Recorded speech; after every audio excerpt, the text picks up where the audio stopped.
Hello and good evening, everyone. My name is Bimal Master. I'm the Chief Mentor for IMS in Mumbai. And I welcome you to this session that is part of a new initiative by IMS, which we call Management Masterclass, a sneak peek into the management pedagogy. Now, this initiative is a result of our constant endeavor to impart and enhance our students' knowledge. We have conceptualized these sessions so that students get first-hand experience in B school pedagogy by expert faculty members on different subjects being offered in an MBA course. It is, in a lot of ways, it is akin to actually attending an introductory B school session on the given topic. Right? It will help you to get a gist of important subjects and be equipped in making better selections for your MBA courses. Now, we've already conducted a few highly appreciated sessions in this season of Management Masterclass, focusing on design thinking and digital marketing and so on. Today, we have brought for you another exciting session on Introduction to Business Analytics, right? And this is the first part of a two-part series. Now, what exactly is business analytics? Business analytics is the process by which businesses use statistical methods and technologies for analyzing historical data in order to gain new insight and improve strategic decision making. Today, as I'm sure most of you would be aware, businesses, irrespective of their size or industry, use analytics tools to determine how data can be leveraged to solve problems and increase efficiency as well as revenue. The message is very clear. Your MBA is incomplete unless you throw in a bit of business analytics into it. For MBA holders, specifically from finance and marketing backgrounds, having familiarity with business analytics and statistics is a must. Right now, this, as I told you, is a two-part series of sessions. So, in this series, we will try and help students get an understanding of business analytics that will hopefully help them design their future plans accordingly. So, what are the key takeaways from today's session? The key takeaways from today's session will be that firstly, you'll understand what exactly is business analytics, right? What are the pillars of business analytics? You'll be able to chart out a roadmap from data to analytics, right? We'll also talk about applications of business analytics, the different components of business analytics, and so on and so forth. With Dr. Pan's permission, let me just elaborate a little bit on this, on the subject. Now, business analytics essentially combines the fields of management, business, and computer science, right? It drives practical, data-driven changes in a business. It's a practical application of statistical analysis, right, that focuses on providing actionable recommendations. And analysts in this field focus on how to apply the insights they derive from the data. Their goal is to draw concrete conclusions about a business by answering specific questions about why things have happened, or what will happen and what should be done, right? So it utilizes big data, statistical analysis, and data visualization to implement organization changes. Predictive analytics is an important aspect of this work as it involves available data to create statistical models. Now, these models can then be used to predict outcomes and inform decision making, right? So, by essentially learning from existing data, business analytics can make concrete recommendations to solve problems and improve businesses, right? To give you more insights into the field of business analytics as well as answer your queries, we have with us today Dr. Aritra Pan. He's the assistant professor and chairperson of business analytics at IMT Ghaziabad. Dr. Pan brings with him a rich experience of more than 10 years, of which 6 years have been in the academic and research fields and 4 years were spent in the industry. Dr. Pan received his Ph.D. from IIT Kharagpur in the area of financial markets analytics. He has completed his MTech and BTech from IIEST Shipur in the area of computer science and engineering with specialization in soft computing. Dr. Pan was previously associated with global corporate firms like PwC, that is PricewaterhouseCoopers, Visa, and RS Software. He has worked extensively in the areas of data science, business analytics, and business intelligence using ETL. Dr. Pan was also awarded fellowship during his doctoral research at IIT Kharagpur. His research interests include data science in business, business analytics, natural language processing in business forecasting, predictive analytics for business, and advanced statistical modeling.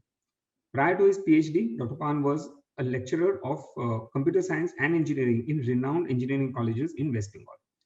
He also has quite a few publications in leading analytics, finance, and business journals, as well as case studies to his credit. And he's also a certified corporate trainer. Dr. Pan, it is wonderful to have you with us today.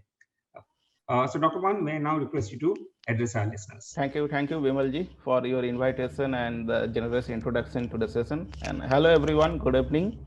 I know that business analytics has been a the area of interest for many of us, not only the engineers, for all the domains, all the the specialization students coming from the accounting, coming from management, coming from commerce, coming from even arts, media. So I have seen that in IMT Ghaziabad also we have a diverse category of students where people coming from media, they also ask me that, sir, how can we apply analytics in our domain or our jobs, day-to-day jobs? So what can be done? Yes, so business analytics is a kind of broad area where the applications can be done in any sector or any industry and kind of any application. So it's not only about predictive modeling or only about machine learning, as Bimalji was speaking. It's about everything, and it can capture all the kinds of data related queries, data related actions, and then there is one key term which is sitting there in front of analytics, which is called business. So you need to have some kind of business knowledge. It's not only you, it also us. All of us need to have some kind of domain knowledge, business knowledge,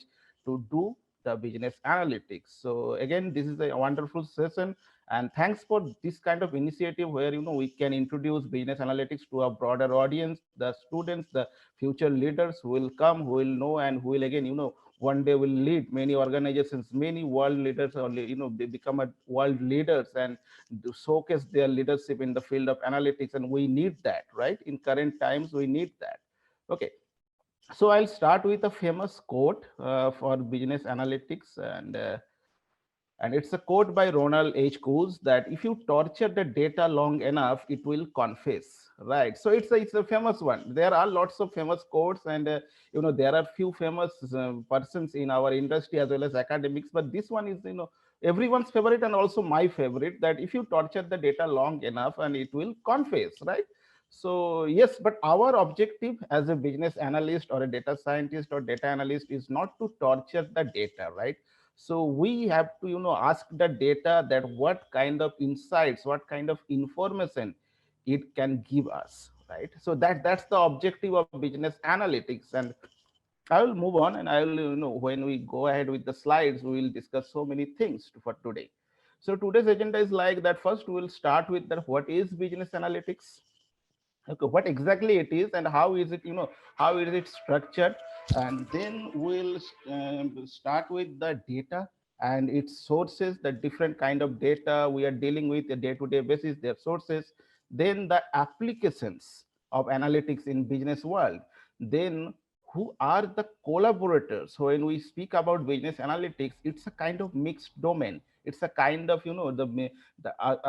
and a particular the area where lots of players are there, lots of collaborators are there. So who are they actually? Then what's the importance of business analytics?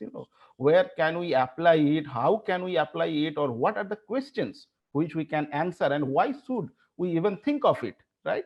And then last of and at the end we are going to showcase it. That's the additional slide I wanted to add, because people are interested nowadays about what kind of roles we can go on with, or we can apply for, or what kind of sectors actually accept business analyst, or with the knowledge of business analytics. So we are going to discuss that also at the end. Okay, so starting with the business analytics. Now, as of today, organizations who, even whether they want or not, analytics has been a differentiator in terms of building a competitive strategy, right? So whenever you are you are trying to beat your competitor, beat the competition itself, there is a need of doing analytics, there is a need of starting an analytical culture in your firm, in your organization. And that's why this has been a tremendous success with lots of organizations who have adopted to it, who have, who has been the first movers, who has started it from the beginning, building up the teams, developing the tools and techniques, their own platforms, and started exploring it as well as applying it in their day-to-day business. They have been gaining a lot compared to their competitors, right? So as I can say that though it's a hugely popular area nowadays in terms of business world, and it's a, first growing as well as advantageous position, help us to take advantageous position over our competitors.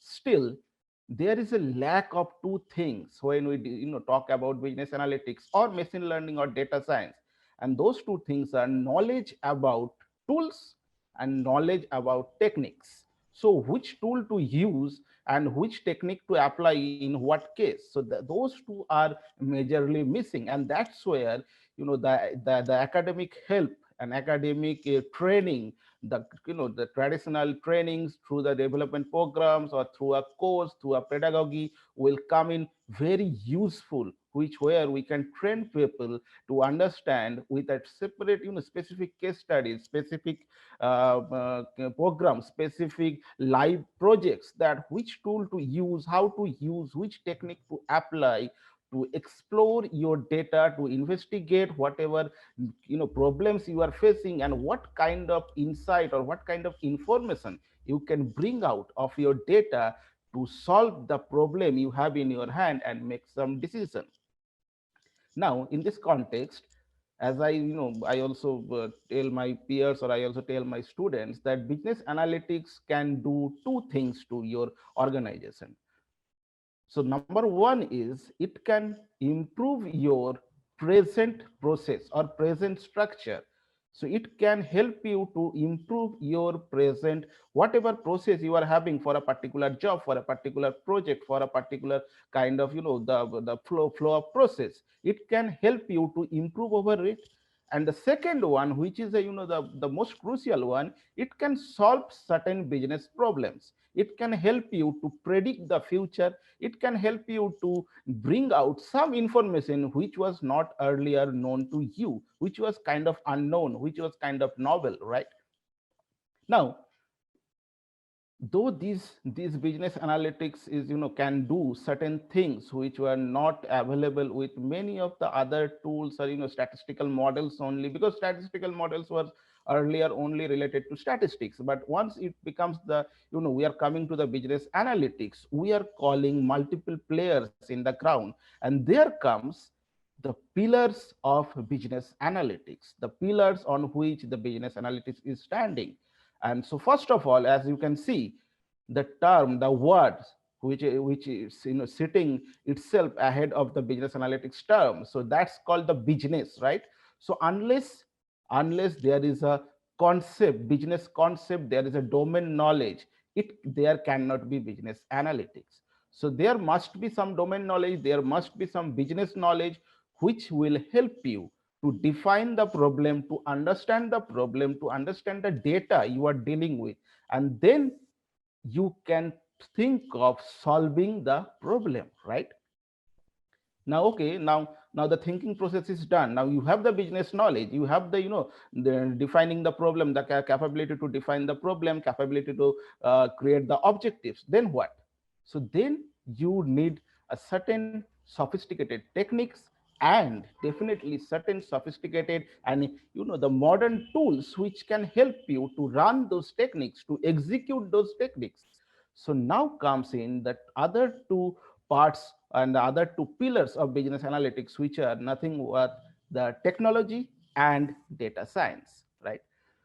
So this technology, this help us to, to with the different tools, different platforms, and then where to, with the softwares, the database technologies, the data warehouses, the big data management. So all kind of platforms, all kind of tools where we can store the data, we can call the data as we need. So we do not need the entire data set, right? An organization or a firm or whatever, even if we are dealing with a marketing problem, if we are dealing with say for HR related problem, we have a huge database, but we don't need the all the data, that the entire population together for our analysis, right? We need a small sample.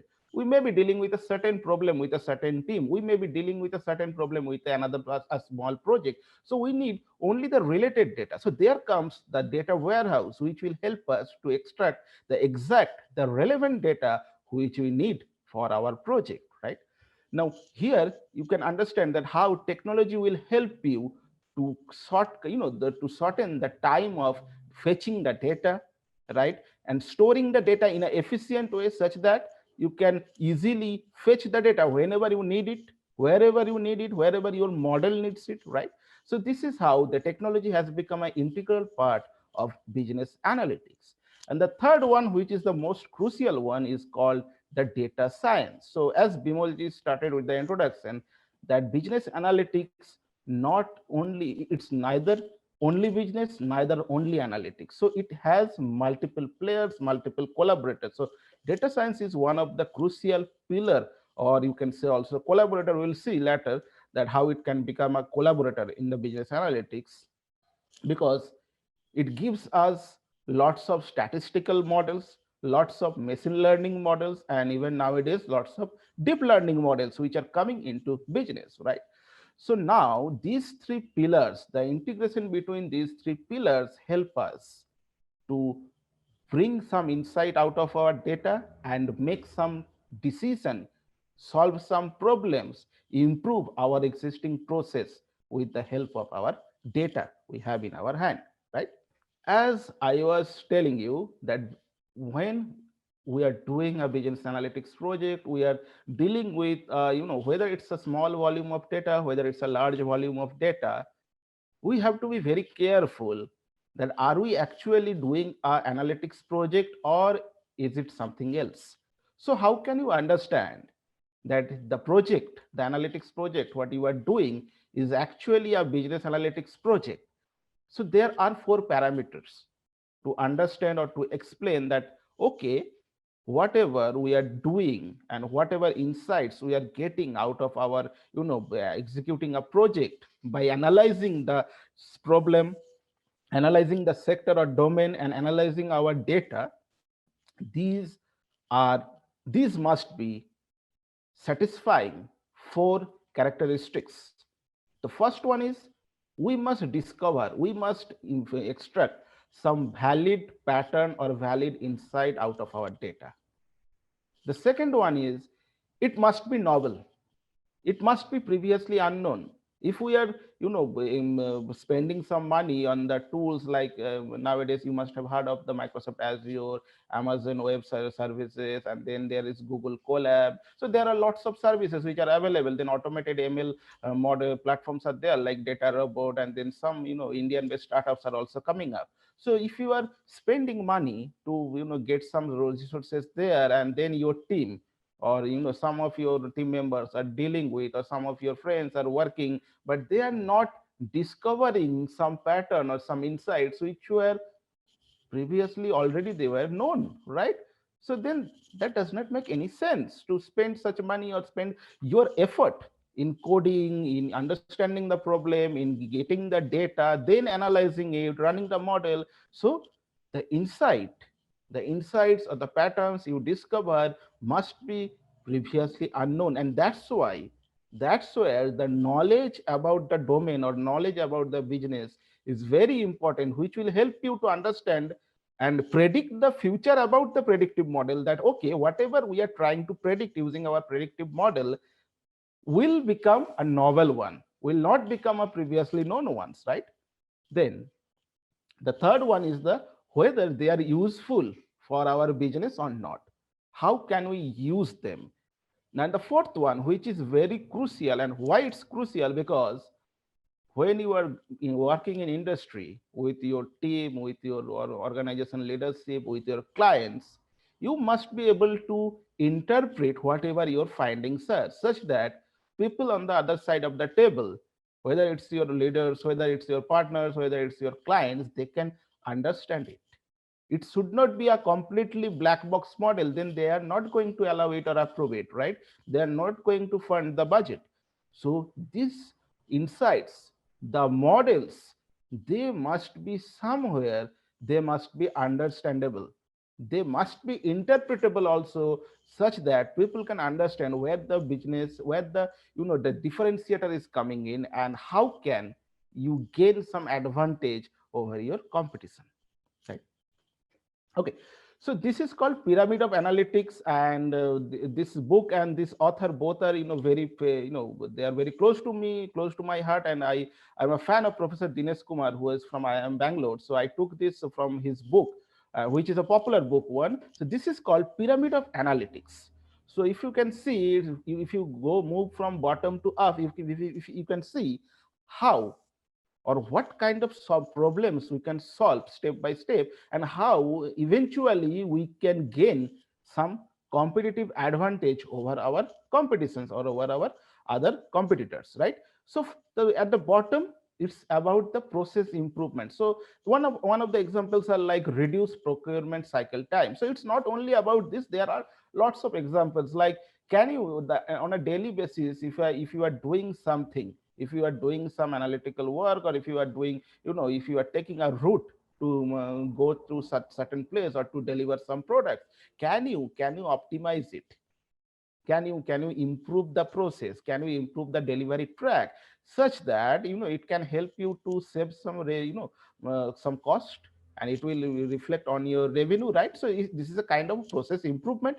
So where you are saving a cost, but you are not adding some new revenue, definitely, but you are saving the cost of your firm, so cost of your organization. And that's how the Swiggy or the Zomato, whoever delivers the food, or Amazon, Flipkart, they all work, their delivery take the mechanism works in that way, right? They are optimized delivery tracks or optimized delivery process.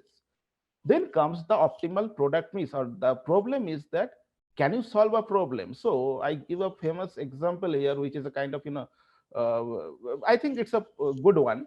So for example, Valentine's Day has been a popular one, whether in a Western world or whether in our country, right? So in Valentine's Day, you must have seen that we, all of us, gift our loved ones with some roses or cakes or some cards, or some flowers, all that, all the gifts, or sometimes there could be some smartphones or jewelry. So can if from a seller's perspective, if I am owning a shop, if I am running a retail shop here, or a retail store here, can I think of some strategy such that I can create a product bundle? So what is product bundle? When we sell two products together, which we have seen the selling can be gone up, or we can do some cross selling, right? So can we make some product bundle? Now that's not coming from a definitely it's a marketing concept, but we are backing it up by our data. So how?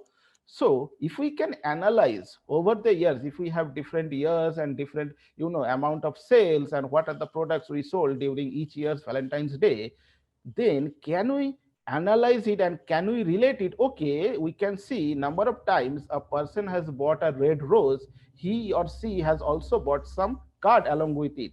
So can we bundle them up together, and can we just put a discount maybe, or can we simply bundle them together, such that people, whenever they are visiting our store, whether offline or online, they can make a quick purchase? And what happens exactly with your customer? They see that the other side, the shop owner, or the the whoever is selling you those gifts, they understand your emotion, they understand exactly what the client or what the customer wants. So that will help you to solve a small problem about understanding the customer, and giving them whatever they want, whatever they desire on a particular day, on a particular event. And that's how you can add some more revenue to your store. And that's how you can, if you are dealing with offline store, you can think of putting the racks together. So one rack is for, say, for the cards, and then the side rack is for some kind of other gifts like pens or jewelries or something like that. So such that people can easily choose. So say for during the World Cup event, whether it's a cricket or football, you can put a rack of chips and a rack of soft drinks together, side by side, such that people can quickly choose chips and soft drinks like cokes or any other any other soft drinks, and can go quickly go home to watch the cricket or watch the football. And we have seen the trend that people, youngster, like to have the chips and soft drinks together when they are watching some sports, live sports action, right? So that's how we can think, because these are coming, these are the marketing strategies, definitely, but these are backed up by the data we have in our hand, right? The third one, the third component in our pyramid is the decision making. So once you have the insights with you, what kind of action plan you are going to take, which products or which promotion strategy you are going to follow, whether it's a chips and coke or it's a chips and Pepsi.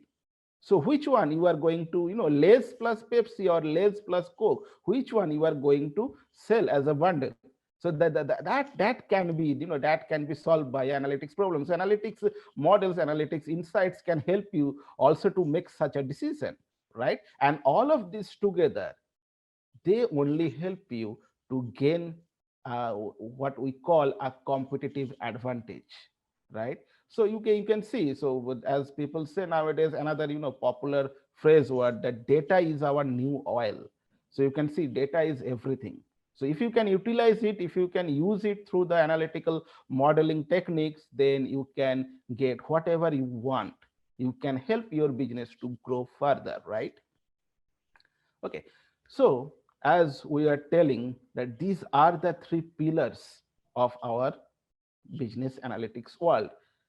But when we talk about these three pillars, when we discuss about these three individual pillars, like the models, the technology, the business context, at the center of all of these, there is only one small thing which we call data. Okay, so data is sitting there in the center. So if I move forward, nowadays there is a popular term which we call datafication. So taking all the aspects of our life, whatever we are doing, whatever we are thinking, whatever we are liking, whatever we are eating, whatever we are speaking, whatever we are watching, taking all aspects of our life and turning them or converting them into data. For example, you are posting something on Twitter, it's your thoughts, it's your emotion, and that's the data. So for you, it's an emotion or thought. For me, it's a data. You are liking someone's post on Facebook. You are liking someone's, new job celebration on LinkedIn, someone's promotion on LinkedIn. They are your opinion. You may love it. You may enjoy it. You may simply like it. But they again become the data, that how many people are liking this engine, new promotions of people, how many of your friends are liking your new job, or they are celebrating your new job. You are watching something on your phone, you are speaking to someone, you are recording a voice, you are recording some session maybe, right? You are texting someone. All of these are data, and this data, after processing them, we convert them into information, which again help us to gain some insight. So information is insight, right? And from information, if we go further, if we can accumulate the information we have in our hand, we can try to understand them, we can try to apply them, they become the knowledge for us. So data, then by doing processing, we get information, then information we can convert them into the knowledge, right? Now, as I was speaking, data is everywhere, whether it's a website, whether it's e-commerce website where we do some the buying and selling, whether it's Amazon or Flipkart, whether it's some kind of financial transactions, like you are going to bank, you are withdrawing some money, you are putting some money in your savings account, whether it's a current account or savings account, whether it's your credit card transaction, whether it's a debit card transactions, whether you are a stock market person and you are doing some online trading, whether it's intraday trading, whether it's some option trading, whether you are purchasing something, even whether at the end of day during the evening when you are having a cup of tea, You are just casually surfing the Facebook or surfing your LinkedIn, surfing your Twitter. That also becomes a data. How many times you are clicking, which are the ads you are clicking, which are the which portions of the page you are clicking, how exactly you are surfing the website, how much time you are spending on each and every page. These all are data, and knowingly or unknowingly you are sharing the data with the third party vendors who are using them, right? And sometimes you become the client of them. So your data they are using and making you the client or the customer. Yeah. Now, I thought of skipping this slide, but then I thought that okay, when we are speaking so much about the data, so we must also discuss that in a at a micro level, what is data, right? So what is data? Now, before I say what is data, data can be of two types. Data can be structured, data can be unstructured. So I hope all of us are familiar with our Excel sheet, the Microsoft Excel, right? It's a hugely popular tool which we use in our day to day, whatever we are doing, whatever business we are working with, whatever education we are involved in, or whatever degree we are getting, we use Excels, right? And that Excel, whatever we are putting there, whatever data we are putting there in a table, Excel table, that's a data. And that is a structured data which is in a proper structure. So I love to call it, so some of the my students say that, so sir, why you are calling it row and column? Well, I say that yeah, I love it because it's actually a row and column. You can name it an attribute or object, but it's a row and column. So in Excel, if you look at the Excel table, you see there are some columns, there are some rows, right? So columns are like A, B, C, D, rows are like 1, 2, 3, 4, and the numbers are there given, the index values, right? So those columns in a data, if we put some values there like my name, my age, my profession, my qualification, my location, my residence, everything, if I put all those attributes, all those variables in each and every column, A, B, C, D, E, F. So number one row, if I am putting all the attributes, I'm writing all of them, these are my attributes. Now if I add another row below with another person, another some one of my colleagues data, then another of my colleagues data, then maybe someone from my family's data, so those become individual objects. So now I have become an object in an entire in a larger data set. So one row is an one object. So this is how the table is mentioned here. So this was taken from some book, the snapshot, and this is how all the rows become your individual objects and the columns become your attributes, and together this box, the set of attributes and objects together are called data. Okay, so if you do not know, or some of you may be knowing, data is a plural, and the singular singular name for the data is called datum, datam. So datum and data, so data is always a plural. Okay, now when we discuss about this data, we also have to speak about where we get this data from. How can we collect this data? So the first one, so our students, so the PGDM students at IMT Ghaziabad and in any B school and most of the even engineering schools, engineering colleges, students go for their internship, right? And if you are going for internship in a kind of management firm or a business firm where you are not dealing with the engineering based work, you are dealing with some kind of business related work, most probably you are also going to survey some data from your clients, from your partners, from your dealers, right?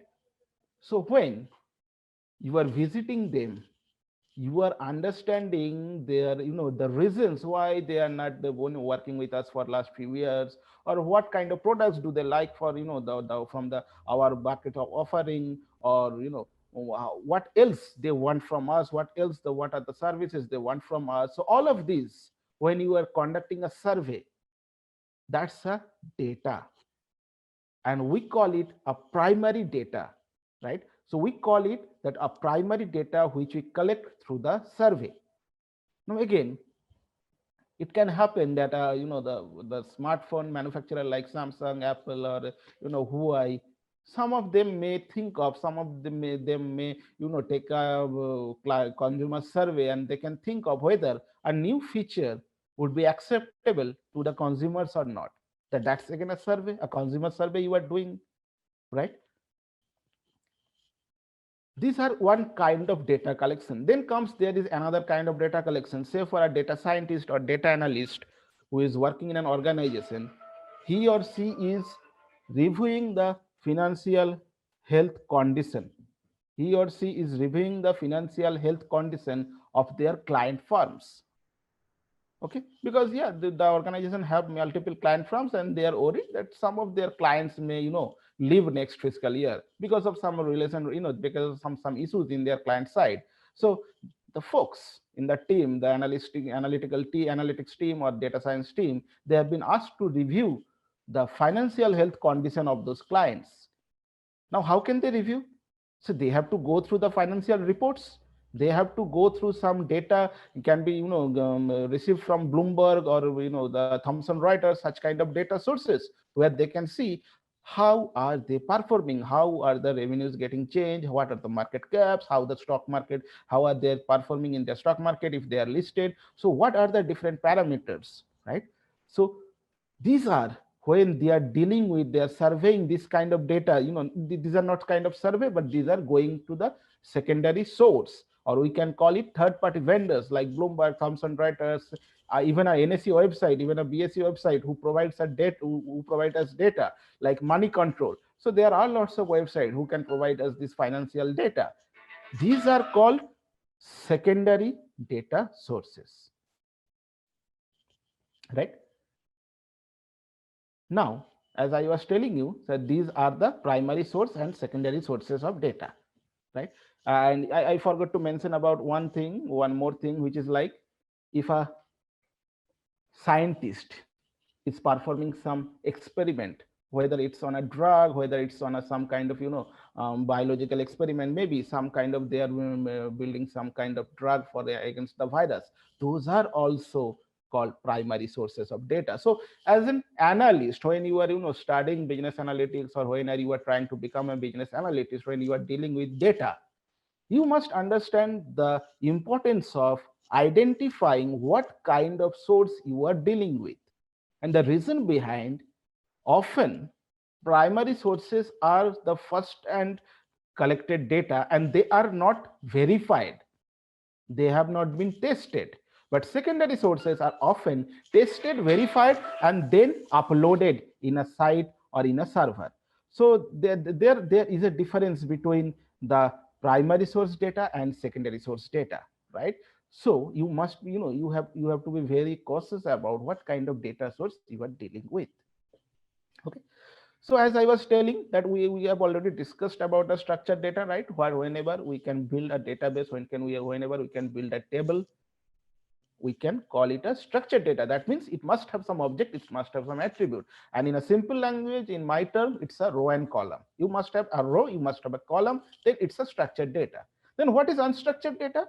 You are texting someone, that's unstructured data. You are posting something on Facebook or Twitter, it's unstructured data.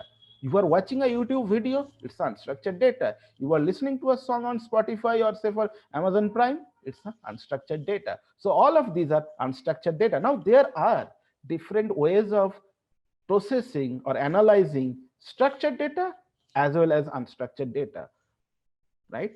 But in business world, we were, traditionally we are dealing with structured data so far, but few years back we have started to deal with unstructured data to gain some insight out of our unstructured data or whatever we have in our hands. So for an example, if I think of that tax form, so we all of us, almost all of us fill up the income tax return. I think the deadline is 31st December, right? So when you try to fill up the ITR, income tax return, some places it's very clear, they are the boxes, you put the numbers, that's it. In some places you may have to write something, you may have to tick something, right? So the report, the form itself is a semi structured form. There some parts are structured, some parts are unstructured. So can we think of automating the return filing? Can we think of a system which can intelligently understand what need to be written where, and it can automatically submit the tax return filing? Then it becomes a business analytics problem for a finance side or accounting side rather, right? Income tax return filing, annual income tax return filing, but in an automated intelligent way. So you can understand that how crucial it is to to understand that what kind of data you are dealing with, what sources you are getting your data from. Now moving to our the second part of our present today's session, which is called the applications applications of business analytics. So I wanted to just give you some small ideas about the data, because it's a huge domain, it's a huge the a mixed sector, a mixed area, where we have to deal with some part of the traditional business, some part of our modern methods, some part of our IT industry, right? So information technology. So we cannot cover everything in a single session, but yes, we can try to understand that what can be done, what are the applications of the business analytics, and what are the components of business analytics. Okay. So before we move to the components, let us cover a few parts about the applications of business analytics. So as you can see, I have shared a screenshot of Big Basket, and if you are using a Big Basket or such kind of app, or whether you are using an Amazon or Flipkart app, so there are few features nowadays. Even if you are watching a movie on Netflix or Amazon Prime, you must have seen recommended movies based on your watch history, recommended movies based on your preference. Even Big Basket will recommend you, did you forget to add these products, did you forget to add these products to your basket? So there are lots of features which are coming on and which are backed up by analytics. So what are these kind of, and what are these analytics? So someone can recommend you some movies or some books or some products based on your purchase history. Someone can recommend you some product based on others purchase history, maybe the people who are from your zone, maybe the people who are falling in your age group, maybe the people who are falling in your the job profiles, who are fitting your job profile. So what do they like, and do you also like this or not? What does Big Basket do? So they try to figure out, or they try to recommend you based on your own purchase history or order history. If you have ordered onion and potato together, say for 15 times, and the 16th time you have only added potato and you are trying to check out, then they will prompt, did you forget to add onion? Because they can see from your historical data that all the times, 15 times, you have bought them together. So there might be a probability you are forgetting it. So it's helping you, but on the same time, it's not only improving your customer experience, it is also making some revenue to themselves also. They are adding some revenue. How? If you by chance, say for you forget to add the onion in your order, so what will you do? You are not going to place another order for an only onion, right? Unless Big Basket allow you to do some modification in your order, you are not going to place it. You are going to visit your local store, and you are you want to purchase from there. So actually that's a local store's business. But Big Basket's this smart basket algorithm, or Big Basket did you forget algorithm, it's helping them to add this onion to their basket. So that means add the revenue, rather than giving it to the local stores or local kirana stores, or wherever you are buying your vegetables from.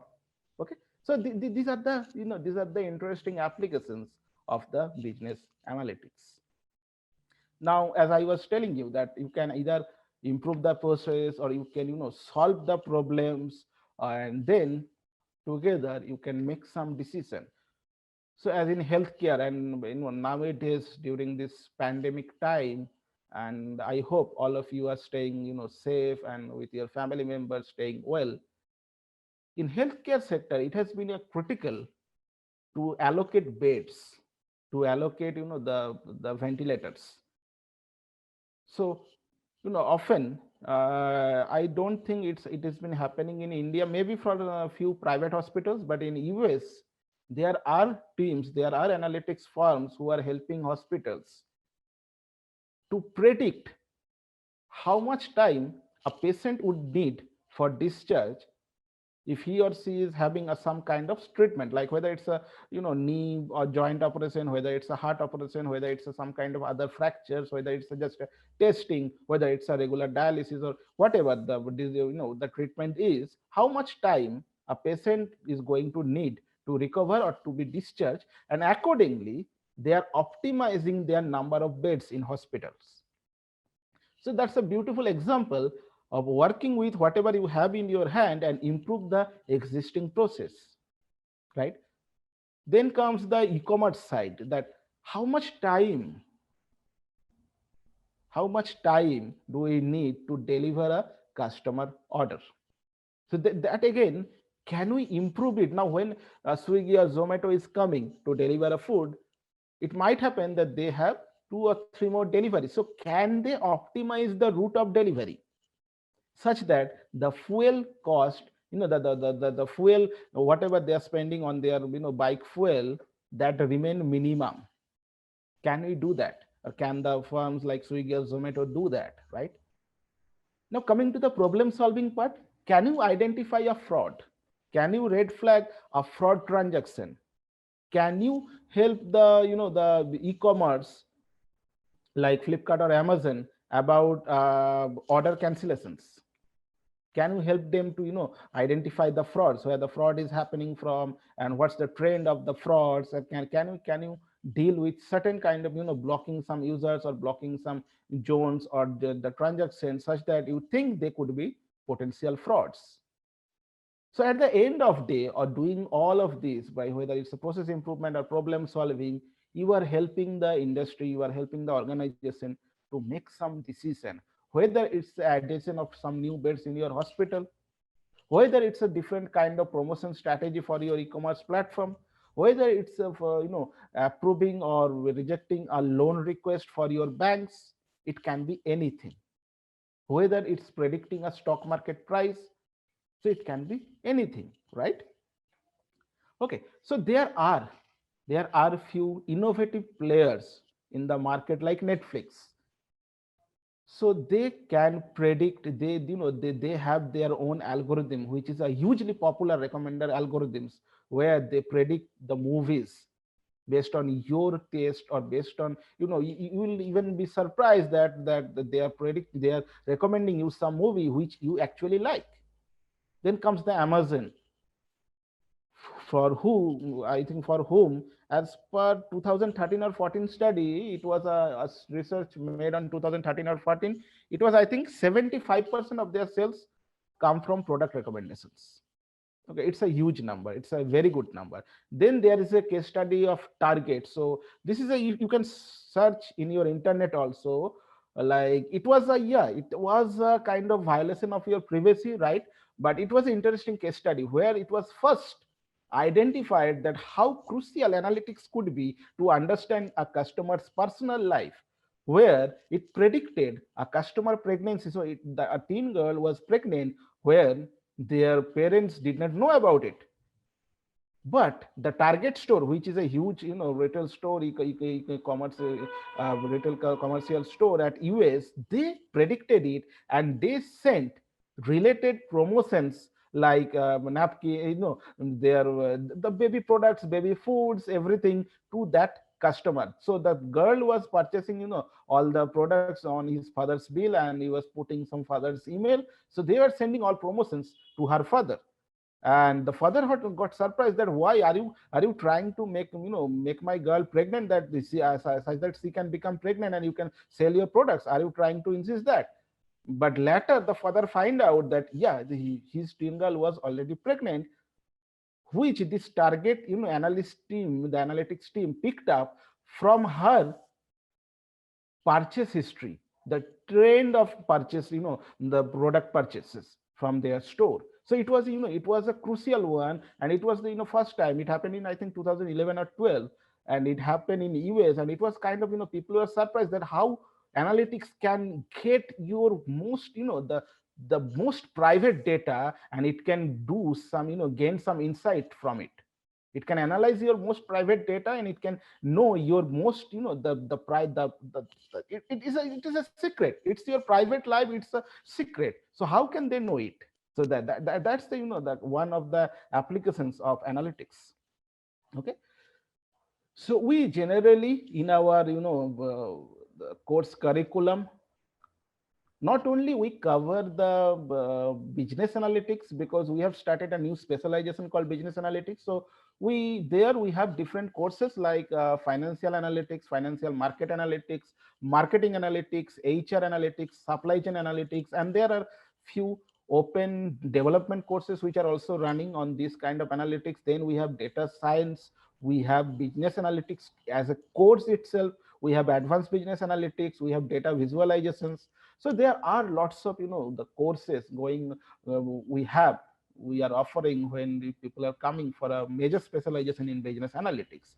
Now these are few popular algorithms, some of you may have already heard of about these, which we use when we are dealing with a small scale business analytics problem. So we are not moving into a the more cutting edge machine learning problem, but we are in somewhere in middle. So we are making a jump from statistics to statistical machine learning, and we are staying somewhere before the advanced machine learning or deep learning, right? So there are lots of techniques like classification, which is the most popular one, where we predict the levels, whether it's a fraud or not. Can we approve the loan or not? Is this guy a patient or not? Based on some cancer, cancer cell scan, or based on some testing, is this guy person a patient or not? How can we predict it? So those are classification technique, and there are lots of algorithms. Logistic regression is there, random forest, decision tree. There are lots of algorithms in market. We use them. Then comes the sequential pattern analysis and association rule. Now, the example I gave it to you guys on the Valentine's Day, the product recommendation, these two are the base ground level product recommendation algorithm. We can use them as a product recommendation algorithm, right? Then comes the clustering. So can we cluster, can we create cluster of our customers, and can we make separate strategy for each of the clusters? So how can we create a cluster based on what properties, which attributes, and then we can make some separate strategy for our separate clusters of customers. Then comes the most popular one in entire all the industries, is called regression. A simple linear regression or multiple linear regression is the most popular one. Then there are non-linear regressions also, where we predict a numeric data based on the historical data we have in our hand. So whether it's the predict the next day price, as I have written here, whether it's the predicting probability of a person getting admitted in an MBA course or not, that could be an interesting problem, right? Whether it is the probability of selling a product. What's the probability of selling a product, or how many products you can sell during Christmas time? What's the prediction? What's the forecast, right? And at the bottom, you may think of that visualization. Is this a part of analytics even? Yes, it's the most crucial part of analytics, because whatever you do, whatever whenever you are starting to think of business analytics, this is the first thing. Though it is written on the bottom, it is the first thing you do, the visualization. How can you understand that, yes, there could be some pattern hidden inside it, right? So moving from applications to our last part of this session is the collaborations. So the collaboration with multiple disciplines. So as you can see, as Bimalji also started with that, it's not only business, it's not only computer science. So there are lots of things involved here. Whether it's a domain knowledge, the business, whether it's a use of databases, use of computation, whether it's a use of data warehouse, whether it's a use of predictive models or machine learning, whether it's a use of statistics. When you are visualizing the insights, the data, and to run your models, for execute your models, you need some kind of computation power. high performance computation, right? And these are all collaborators of business analytics. Now, as you can see, when we do business analytics, there are three major components of it: descriptive, predictive, and prescriptive. So what happened, what will happen, and what actions to take. Now, as you see, they are of different sizes. So what do they mean? Most of the firms, and a huge number of firms, they do only descriptive analytics. Then a lesser number of firms, they do predictive analytics. That means what will happen. And then a small set of firms, they do prescriptive analytics, like what action to take. Now, when you enroll in a business analytics specialization, you go through about these techniques in details, because each of these have their own methodology, their own models, own algorithms, which will help you. Now, this is a process where we get the data. So this will be, better understandable for engineering student, maybe, because they are, familiar with this kind of flowcharts, where the data is coming from database data warehouse. Then we are analyzing it, and then we are evaluating the insights out of it. But before, when we get the data, there are different steps to clean the data, to integrate a different sources of data, to check their quality, to select which sample we are going to deal with, and then after the analysis, send these insights to our clients or leaders. So at the end of the day, when you are doing an analytics project, you should think of evaluating your project itself. And what are the evaluation parameters? So first of all, how useful it is. Second, which is most important for your boss or for your client, what's the return on investment, right? So investment is not only in technical terms, but it is also to the resource based investment, the data scientists, the hiring the data analysts who are going to actually do the analysis. Then how accurately you predicted it. And the last but not the least is the space and time in terms of complexity. So our CS guy will understand it, but in a business analytics term, I explained it in this way, that how much computation power did you take? How much time did you take to run your model, to complete the project? And accordingly, how much money I have to spend for your AWS service or Azure or some other platforms, right? So coming to the almost at the end of our session, that importance. So business want to make the best use of the data. So how can we make our best use, and what are the problems we generally, or in a general scenario, we try to find out. So who likes our product or service? That's customer profiling. Who could be our targeted customer? Who could be our potential customer? That's a target marketing. Which products should be recommended? So our recommender system. And which bunch of products can be sold together? That means a cross-selling. But as I was saying, all of these depend on the two things which are greatly related to your any project, that the need of computation power and the availability of tools and platforms.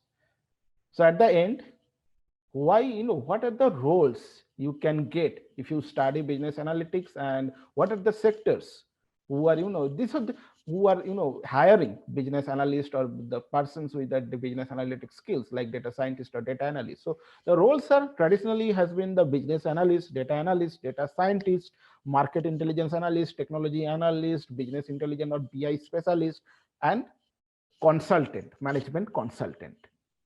So these are just a few of them. There are lots of other roles available in your different sectors.